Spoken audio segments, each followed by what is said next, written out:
সৰ্বানন্দ সোণোৱালৰ স্বপ্নৰ আৰু এটা প্ৰকল্পই পূৰ্ণতা পাইছে।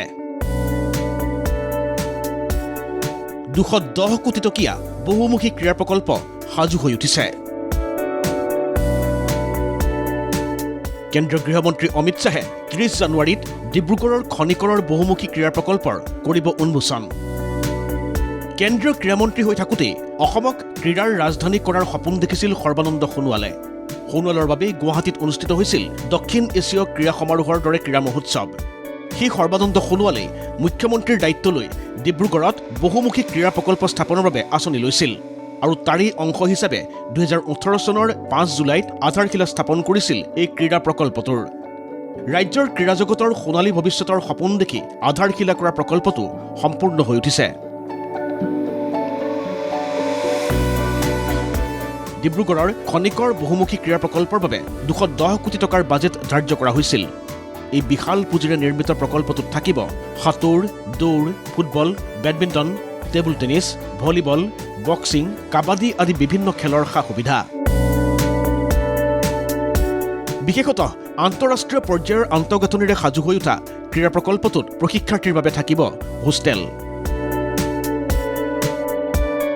ধন্যবাদ জনাইছোঁ অসমৰ মুখ্যমন্ত্ৰীকো ধন্যবাদ জনাইছোঁ। আমাৰ পূৰ্বৰ মুখ্যমন্ত্ৰী আচলতে বিশেষকৈ আমি সৰ্বানন্দ সোণোৱাল ডাঙৰীয়াক আমি ধন্যবাদ জ্ঞাপন কৰিছোঁ যে এনে এটা প্ৰকল্প য'ত নেকি আপোনাৰ অডিয়েঞ্চৰ যে দৰ্শকৰ আপোনাৰ কেপাচিটিও থাকিব, ইয়াতে 5,000 পৰা 35,000 পৰ্যন্ত আমাৰ দৰ্শকৰ কেপাচিটি থাকিব আৰু লগতে খেলুৱৈসকলৰ আচলতে ফিজিঅ' ডায়েট নিউট্ৰিশ্যনৰ লগতে আৱাসিক এলেকাত আচলতে খেলুৱৈসকল থাকি গোটেই আচলতে নিজে প্ৰশিক্ষণ ইয়াত গ্ৰহণ কৰিব পাৰিব। খেলুৱৈসকলৰ সকলো প্ৰকাৰৰ প্ৰশিক্ষণৰ বাবে সাজু কৰি তোলা খনিকৰ বহুমুখী ক্ৰীড়া প্ৰকল্পত খেলুৱৈসকলৰ বাবে নিউট্ৰিচনিষ্ট নিয়োগ কৰা হ'ব। এই প্ৰকল্পটোকে 30 জানুৱাৰীত কেন্দ্ৰীয় গৃহমন্ত্ৰী অমিত শ্বাহে মুকলি কৰিব। গৃহমন্ত্ৰীয়ে প্ৰকল্পটো উন্মোচন কৰাৰ লগে লগে ডিব্ৰুগড় অন্তৰ্ভুক্ত হ'ব আন্তঃৰাষ্ট্ৰীয় ক্ৰীড়াৰ মানচিত্ৰত। ডিব্ৰুগড়ত অনুষ্ঠিত কৰিব পৰা যাব ৰাষ্ট্ৰীয় আৰু আন্তঃৰাষ্ট্ৰীয় পৰ্যায়ৰ ইনডোৰ আৰু আউটডোৰ গেমছ। সোণোৱালৰ এই সপোনৰ প্ৰকল্পটি কেন্দ্ৰীয় গৃহমন্ত্ৰীৰ দ্বাৰা উন্মোচন কৰাবৰ বাবে প্ৰকল্পটোৰ অন্তিম পৰ্যায়ৰ কামত এতিয়া ব্যস্ত সকলো।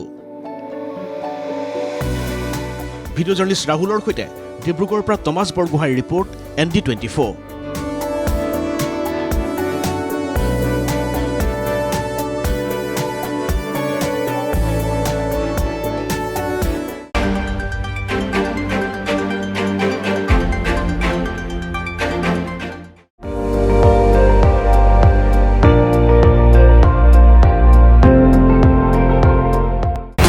আপুনি চাই আছে ND24, সৰ্বশ্ৰেষ্ঠ নহয় সৰ্বোত্তমৰ দৌৰ।